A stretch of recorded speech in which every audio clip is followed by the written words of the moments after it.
नमस्कार बच्चों, आज हम करेंगे कवि सूर्यकांत त्रिपाठी निराला द्वारा रचित कविता सरोज स्मृति की प्रसंग सहित व्याख्या, काव्य सौंदर्य और प्रश्न उत्तर।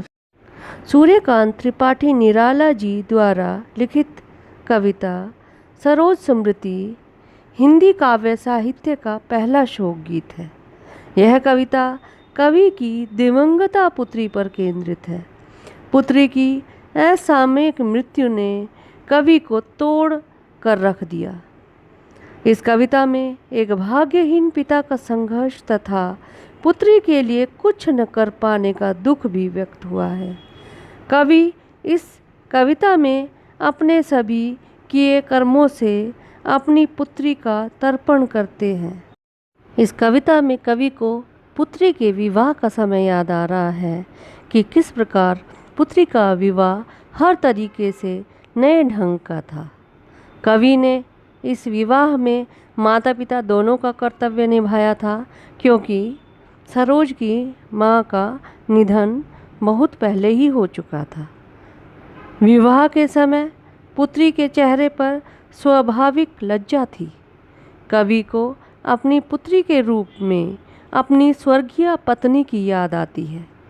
पुत्री का विवाह हो गया। विवाह में न तो मांगलिक गीत गाए गए और न ही किसी रिश्तेदार को बुलाया गया, क्योंकि यह विवाह एक अलग ही तरह का नई तरह का विवाह था। विवाह के बाद माँ के द्वारा दी जाने वाली शिक्षा भी पुत्री को कवि ने दी और पुष्प सेज भी स्वयं सजाई। रोते हुए कवि को भी कभी शकुंतला याद आती है और कभी सरोज का बचपन और कभी अपनी स्वर्गीय पत्नी याद आती है। विवाह के कुछ समय बाद सरोज जब अपने ननिहाल चली गई, जहाँ उसे मामा मामी का अगाध प्यार मिला था। ननिहाल में ही वह कली अर्थात सरोज बड़ी हुई थी, क्योंकि उनकी पत्नी की मृत्यु पहले ही हो चुकी थी। तो सरोज उनकी पत्नी की मृत्यु के बाद अपने ननिहाल चली गई, वहीं पर बड़ी हुई। यहाँ पर इसीलिए कवि कहते हैं कि जहाँ की लता सरोज की माँ थी, वह भी वहीं की कली थी। उसने असमय मृत्यु का वर्ण किया, वो भी वहीं किया। इस कविता में एक भाग्यहीन पिता का संघर्ष तथा पुत्री के लिए कुछ न कर पाने का दुख भी व्यक्त होता है। कवि की यह काव्यमयी वेदना ही उनकी इस रचना का आधार बनी है। बच्चों, इसका वाचन इस प्रकार से होगा। देखा विवाह आमूल नवल, तुझ पर शुभ पड़ा कलश का जल। देखती मुझे तू हंसी मंद, होठों में बिजली फंसी स्पंद। उर में भर झूली छवि सुंदर, प्रिय की अशब्द श्रृंगार मुखर। तू खुली एक उच्छ्वास संग, विश्वास तब्द बंद अंग अंग। नत नयनों से आलोक उतर, कापा अधरों पर थर थर थर। देखा मैंने वह मूर्ति धीती, मेरे वसंत की प्रथम गीति। इसके शब्दार्थ इस प्रकार से हैं। आमूल पूरी तरह, नवल नया, मंद मंदी, स्पंद धड़कन, उर हृदय, छवि मूर्ति, अशब्द निशब्द या मौन, श्रृंगार साज सज्जा, मुखर प्रकट होना, उच्छ्वास आह भरना, स्तब्ध गतिहीन या स्थिर, नत झुके हुए, आलोक प्रकाश, अधरों होठों, धीति प्यास। इसका प्रसंग इस प्रकार से होगा। निम्नलिखित काव्यांश आधुनिक काल के छायावादी कवि सूर्यकांत त्रिपाठी निराला की कविता सरोज स्मृति से लिया गया है। संदर्भ: यह कविता हिंदी काव्य साहित्य का पहला शोक गीत है जो निराला जी ने अपनी पुत्री सरोज की असामयिक मृत्यु के बाद अपनी पुत्री के लिए कवि का विलाप है। निराला जी अपनी पुत्री सरोज को संबोधित करते हुए कहते हैं कि जो तेरा विवाह था वह पूरी तरह से नई तरह का था। उस समय तेरे ऊपर कलश का शुभ जल पड़ रहा था। उस समय तू मुझे देखकर मंद मंद मुस्कुराई थी और उस समय ऐसा लग रहा था जैसे तेरे होठों पर बिजली फंस गई हो। उस समय मेरे हृदय में तेरी वह छवि झूल गई थी। तब तेरा मौन श्रृंगार मुखरित हो रहा था। तुम्हारा रूप सौंदर्य एक उच्छ्वास की तरह विकसित होकर अंग प्रत्यंग में स्थिर हो गया था। लज्जा और संकोच से झुकी हुई तेरी आंखों में एक नया प्रकाश उभर आया था। सौंदर्य का वह प्रकाश आंखों से उतरकर तेरे होठों पर आ गया था। इसी कारण तेरे अधरों में एक कंपन हो उठा था। उस समय मैंने देखा कि मेरे बसंत की प्रथम गीति की प्यास मूर्ति रूप में साकार हो उठी है। इसका विशेष देख लेते हैं। पहला है, पुत्री सरोज के विवाह के अवसर पर उसके सौंदर्य एवं हाव भावों का सजीव अंकन हुआ है। दूसरा, अंग अंग थर थर थर में पुनरुक्ति प्रकाश अलंकार है। तीसरा, नत नयनों में अनुप्रास अलंकार है। चौथा, मूर्ति धीति में मानवीकरण अलंकार है। पांचवा, कवि की आंतरिक वेदना उभर कर आई है। छठा, तत्सम शब्द प्रधान शब्दावली का प्रयोग हुआ है। सातवां, मुक्त छंद की रचना है। आठवां, भाषा खड़ी बोली हिंदी है। नौवां, छायावादी शैली का प्रयोग हुआ है। 10वां, भाषा सहज सरल और लयात्मक है। श्रृंगार रहा जो निराकार, रस कविता में उच्छ्वासित धार, गाया स्वर्गीय प्रिय संग, भरता प्राणों में राग रंग, रति रूप प्राप्त कर रहा वही, आकाश बदल कर बना मही, हो गया विवाह आत्मीय स्वजन, कोई थे नहीं न आमंत्रण, था भेजा गया विवाह राग, भर रहा न घर निशी दिवस जाग, प्रिय मौन एक संगीत भरा, नवजीवन के स्वर पर उतरा। इसके शब्दार्थ इस प्रकार हैं। निराकार, जिसका कोई आकार ना हो। उच्छ्वासित, गहरी सांस। स्वर्गीय अर्थात दिवंगत। रति रूप, कामदेव की पत्नी जैसा सुंदर रूप। मही, धरती। आत्मीय स्वजन अर्थात सगे संबंधी। निशी दिवस अर्थात रात दिन। निम्नलिखित काव्यांश आधुनिक काल के छायावादी कवि सूर्यकांत त्रिपाठी निराला की कविता सरोज स्मृति से लिया गया है। संदर्भ, यह कविता हिंदी काव्य साहित्य का पहला शोक गीत है। इसमें निराला जी ने अपनी दिवंगता पुत्री सरोज के विवाह का वर्णन किया है। इसकी व्याख्या इस प्रकार से होगी। कवि कहता है कि विवाह के समय मैंने तुम्हारा श्रृंगार देखा था जो निराकार होकर भी मेरी कविता की रसधारा के समान फूट रहा था।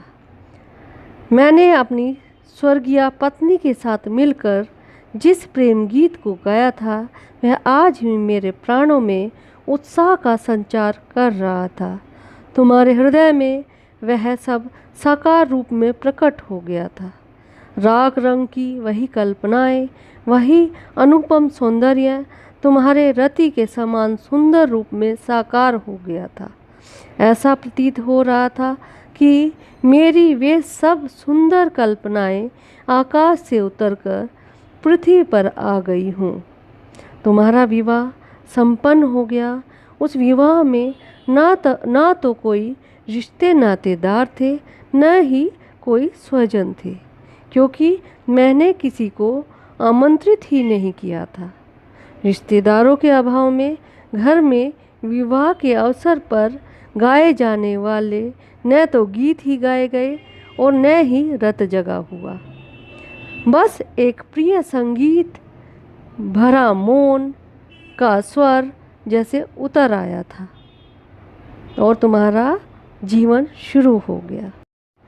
इसका विशेष इस प्रकार से होगा। सरोज के सौंदर्य की विशिष्टता का बोध कराया गया है। राग रंग और रति रूप में अनुप्रास अलंकार है। रति रूप में रूपक अलंकार, फिर मुक्त छंद का प्रयोग है। प्रिय मौन एक संगीत भरा विरोधाभास अलंकार। यहाँ पर मौन और संगीत दोनों एक साथ आए हैं, इसलिए यहाँ विरोधाभास अलंकार है। तत्सम शब्दावली का प्रयोग हुआ है। खड़ी बोली हिंदी का प्रयोग है। छायावादी शैली है। वात्सल्य रस का प्रयोग है। स्मृति बिंब है। लयात्मकता है। माँ की कुल शिक्षा मैंने दी, पुष्प सेज तेरी स्वयं रची। सोचा मन में वह शकुंतला, पर पाठ अन्य यह अन्य कला। कुछ दिन रह ग्रह तू फिर समोद, बैठी नानी की स्नेह गोद।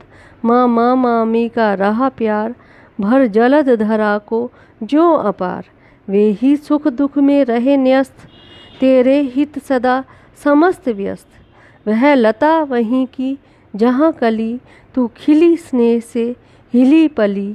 अंत में भी उसी गोद में, शरण ली मूंदे दृग वर महामरण। इसके शब्दार्थ इस प्रकार से है। पुष्प सेज फूलों का विस्तार। शकुंतला कालिदास द्वारा रचित अभिज्ञान शकुंतलम की नायिका। ग्रह घर समोद प्रसन्नता सहित या खुशी के साथ। जलद बादल, धरा पृथ्वी, अपार जिसका कोई पार न हो। न्यस्त निहित, दृग आँखें, वर ग्रहण करके, महामरण मृत्यु। इस काव्यांश का प्रसंग इस प्रकार से होगा। निम्नलिखित काव्यांश आधुनिक काल के छायावादी कवि सूर्यकांत त्रिपाठी निराला की कविता सरोज स्मृति से लिया गया है। संदर्भ: इस अवतरण में पत्नी की मृत्यु हो जाने के कारण पुत्री के विवाह के अवसर पर माँ द्वारा दी जाने वाली सारी शिक्षाएं भी कवि को ही देनी पड़ी। सरोज ने अंतिम सांस भी नानी की ही गोद में ली। कवि अपनी दिवंगता पुत्री सरोज को संबोधित करते हुए कहता है कि तुझ मात्र विहीन पुत्री को मैंने ही वे शिक्षाएं दी जो तेरी माँ को देनी चाहिए थी। मैंने अपने हाथों से तेरी पुष्प सेज सवारी। उस समय मुझे ऐसा प्रतीत हो रहा था कि मैं तुम्हें उसी प्रकार विदा कर रहा हूँ जिस प्रकार कण्व ऋषि ने शकुंतला को विदा किया था। तुम्हारी शिक्षा उस शकुंतला से भिन्न थी, तुम्हारी कलाएं भी उससे भिन्न थी और तुम्हारा व्यवहार भी शकुंतला से भिन्न था। तुमने कुछ दिन अपनी ससुराल में बिताए और फिर अपनी नानी के घर आ गई। वहाँ तुम मामा मामी का भरपूर प्यार मिला। उसका यह प्यार उसी प्रकार का था जिस प्रकार आकाश पर छाए हुए बादल पूरी धरती को स्नेह रूपी जल से भर देते हैं। मामा मामी ही तेरे सुख दुख के रक्षक रहे और तेरे हितचिंतक बने रहे। तेरी माँ भी उसी कुल की लता थी जिसमें तू एक कली के रूप में विकसित हुई थी। ननिहाल में तुझे अत्यधिक स्नेह मिला और उनके साथ हिल मिल गई। इसी कारण नानी की ही गोद में तूने अंतिम शरण ली, अर्थात इस दुनिया से चली गई। बच्चों, इसका विशेष इस प्रकार से होगा। सरोज को ननिहाल में मिले अत्यधिक स्नेह का भावपूर्ण चित्रण हुआ है।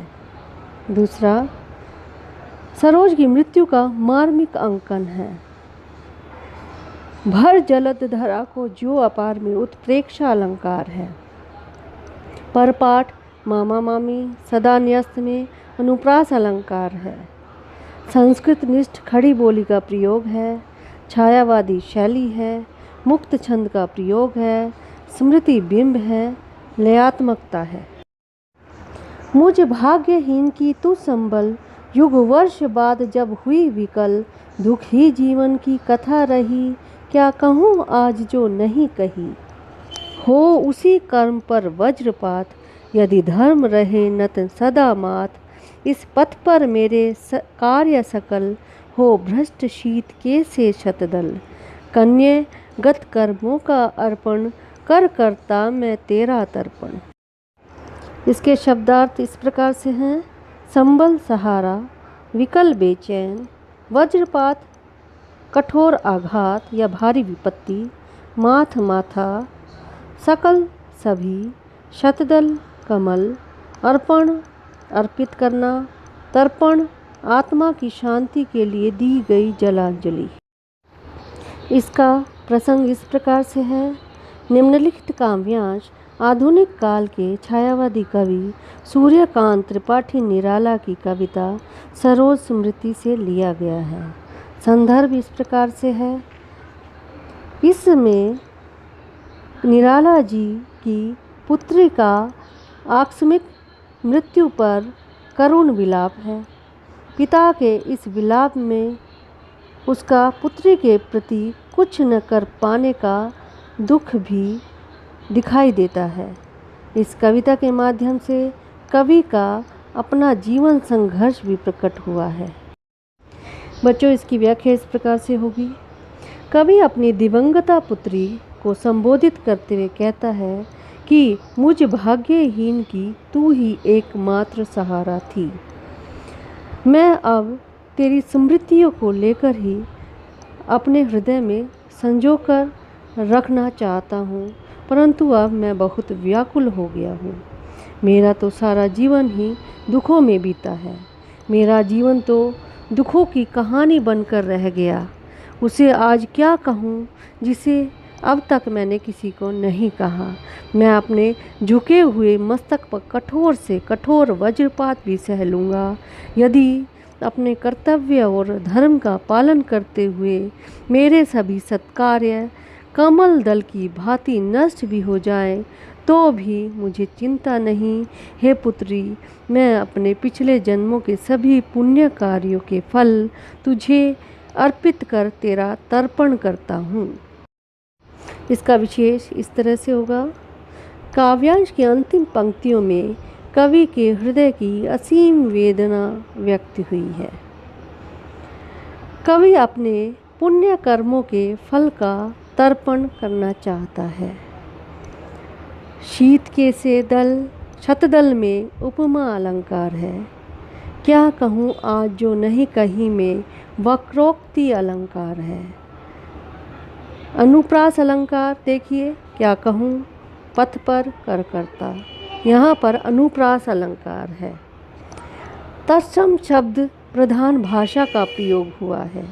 खड़ी बोली हिंदी का प्रयोग है। छायावादी शैली का प्रयोग है। स्मृति बिंब है। लयात्मकता है। अब इसके प्रश्नोत्तर देख लेते हैं। प्रश्न नंबर 1 है, कवि को अपनी स्वर्गीय पत्नी की याद क्यों आई। इसका उत्तर इस प्रकार से है। पुत्री सरोज को देखकर कवि को अपनी स्वर्गीय पत्नी की याद आई। इसका कारण पुत्री सरोज के रंग रूप में उसे अपनी पत्नी की झलक दिखाई दे रही थी। कवि ने पत्नी के रूप में जो श्रृंगारिक कल्पनाएं की थी वे पुत्री सरोज के अनुपम सौंदर्य में साकार होती प्रतीत हुई। पुत्री के विवाह के अवसर पर उसकी माँ अर्थात उस कवि की पत्नी की याद आना स्वाभाविक ही था। प्रश्न नंबर 2 है, सरोज का विवाह अन्य विवाहों से किस प्रकार भिन्न था। इसका उत्तर है, सरोज का विवाह अन्य विवाहों से कई प्रकार से भिन्न था। यह विवाह अत्यंत सादगी से संपन्न हुआ था, बहुत धूमधाम नहीं थी। अन्य विवाहों में काफ़ी आमंत्रित अतिथि होते हैं, जबकि सरोज के विवाह में किसी भी अतिथि को आमंत्रण नहीं भेजा गया था। पुत्री को शिक्षा देने का काम माँ के स्थान पर पिता ने ही पूरा किया था। अन्य विवाहों में रात दिन जो संगीत का दौर चलता है, वैसा सरोज के विवाह में नहीं हुआ था। प्रश्न नंबर 3 है, शकुंतला के प्रसंग के माध्यम से कवि क्या संकेत करना चाहता है? इसका उत्तर है, शकुंतला को ऋषि कण्व ने इसी प्रकार विदा किया था जैसे कवि ने अपनी मातृविहीना पुत्री सरोज को विदा किया। निराला जी और कण्व ऋषि दोनों ने ही पुत्री के लिए माता पिता दोनों का ही कर्तव्य पालन किया था। कवि भी वैसे ही भाव विह्वल हो उठे जैसे ऋषि कण्व पालिता पुत्री शकुंतला को विदा करते हुए थे। वैसे कवि ने यह भी स्पष्ट कर दिया था कि उसकी पुत्री सरोज की शिक्षा एवं आचरण शकुंतला से अलग था। प्रश्न नंबर 4 है, वह लता वहीं की जहाँ कली तू खिली पंक्ति के द्वारा किस प्रसंग को उद्घाटित किया गया है? इसका उत्तर इस प्रकार से होगा, इस पंक्ति के द्वारा कवि ने इस प्रसंग को उद्घाटित किया है कि सरोज का पालन पोषण ननिहाल में हुआ था, वहीं उसने लता का रूप ग्रहण किया, वहीं बच्ची से नवयुवती बनी। सरोज नानी की गोद में ही कली से फूल बनी। सरोज की माँ का स्वर्गवास तभी हो गया था जब वह बच्ची थी। ननिहाल में ही सरोज का बचपन बीता तथा वहीं वह युवावस्था में पहुंची। प्रश्न नंबर 5 है, कवि निराला ने अपनी पुत्री सरोज का तर्पण किस प्रकार किया? उत्तर है इसका, कवि निराला ने अपनी विगत जीवन के सभी धर्म कर्म अर्पित करके पुत्री का तर्पण किया। वह इस जन्म के कर्मों में ऐसी कोई विशेषता न देखता था जिन्हें पुत्री के नाम करके उसका तर्पण कर सके। संभवतः उसके विगत कर्म अच्छे रहे हों, वह उनका फल पुत्री को देना चाहता है। प्रश्न नंबर 6 है, दुख ही जीवन की कथा रही पंक्ति में निहित निराला की वेदना पर प्रकाश डालिए। इसका उत्तर है, दुख ही जीवन की कथा रही काव्य पंक्ति में निराला जी की वेदना उभर कर सामने आती है। निराला जी का पूरा जीवन दुखों के मध्य ही बीता। पहले पत्नी का देहांत हो गया, फिर विवाह उपरांत ही पुत्री सरोज की आकस्मिक मृत्यु हो गई। इस प्रकार उसका जीवन एक दुखद कथा की तरह ही रहा। कवि इसी दुख को कविता के माध्यम से व्यक्त कर रहा है। पुत्री के वियोग की वेदना उसे बुरी तरह से आहत कर रही है। अब सरोज स्मृति कविता के काव्य सौंदर्य देख लेते हैं। पहला इसका पद्य है, नत नयनों से आलोक उतर कापा अधरों पर थर थर थर, देखा मैंने वह मूर्ति धीती मेरे बसंत की प्रथम गीती। इसका भाव सौंदर्य इस प्रकार से होगा, पुत्री सरोज के विवाह के अवसर पर कवि को ऐसा लगता है कि लज्जा और संकोच से झुकी सरोज की आँखों में एक नवीन प्रकाश उतर आया है। उसके होठों पर एक स्वाभाविक कंपन है। उस समय कवि को लगता है कि उसके बसंत की प्रथम गीति की प्यास उस मूर्ति में साकार हो उठी है। कवि को अपनी पत्नी का भी स्मरण हो आता है। इसका शिल्प सौंदर्य होगा, पहला हिंदी की खड़ी बोली का प्रयोग, दूसरा नत नयनों में अनुप्रास अलंकार, तीसरा संस्कृत निष्ठ भाषा का प्रयोग, चौथा समृद्धि बिंब साकार हो उठा है, पांचवा शब्द चयन अत्यंत सटीक है, छठा थर थर थर में पुनरुक्ति प्रकाश अलंकार, सातवां मुक्त छंद का प्रयोग, आठवां छायावादी शैली। सरोज स्मृति का दूसरा पद है जिसका काव्य सौंदर्य हमें करना है, श्रृंगार रहा जो निराकार, रस कविता में उच्छ्वासित धार, गाया स्वर्गीय प्रिया संग, भरता प्राणों में राग रंग। इसका भाव सौंदर्य इस प्रकार से है।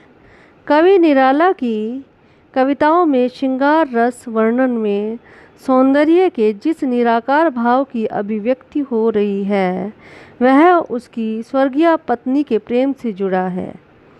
वही सौंदर्य सरोज ने आज पाया है। कवि ने पत्नी के साथ मिलकर जो प्रेम गीत गाया था वह भी उसके प्राणों में उत्साह का संचार कर रहा है। इसका शिल्प सौंदर्य इस प्रकार से होगा।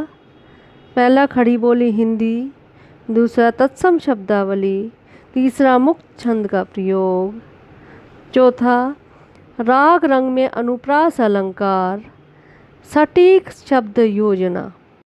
अगला काव्य सौंदर्य देख लेते हैं अब। मामा मामी का रहा प्यार, भर जलद धरा को ज्यों अपार, वे ही सुख दुख में रहे न्यस्त, तेरे हित सदा समस्त व्यस्त। भाव सौंदर्य।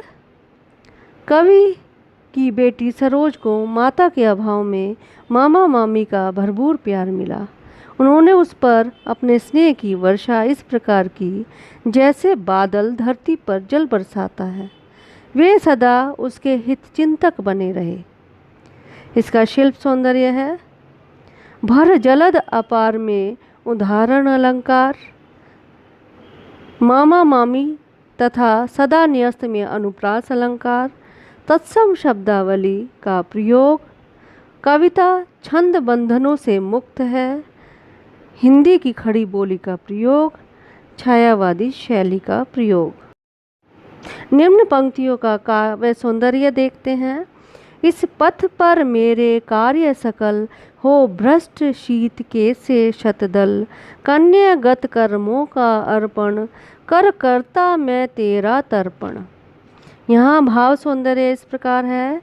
यहाँ पुत्री सरोज की आकस्मिक मृत्यु पर पिता का विलाप उभर कर आया है। कवि उसके लिए कुछ भी न कर पाने के लिए अपने आप को दोषी ठहराता है और अब उसका तर्पण करना चाहता है। उसके पास धन तो नहीं है, लेकिन विगत जन्मों के सभी पुण्य कर्मों का फल वह अपनी बेटी को अर्पित करना चाहता है। इस प्रकार वह अपने मन के बोझ को हल्का करना चाहता है। यही उसकी पुत्री के प्रति श्रद्धांजलि है। इसका शिल्प सौंदर्य इस प्रकार से होगा। कवि का तर्पण परंपरागत रूप से हटकर है। पुण्य कर्मों का फल अर्पित करना नवीन सोच का परिचायक है, तो कवि की साधनहीनता का विद्योतक है। होश भ्रष्ट शीत के से शतदल में उपमा अलंकार है। करुणा भाव है। संस्कृत निष्ठ भाषा का प्रयोग किया गया है। कर कर्ता में अनुप्रास अलंकार है। खड़ी बोली हिंदी का प्रयोग है।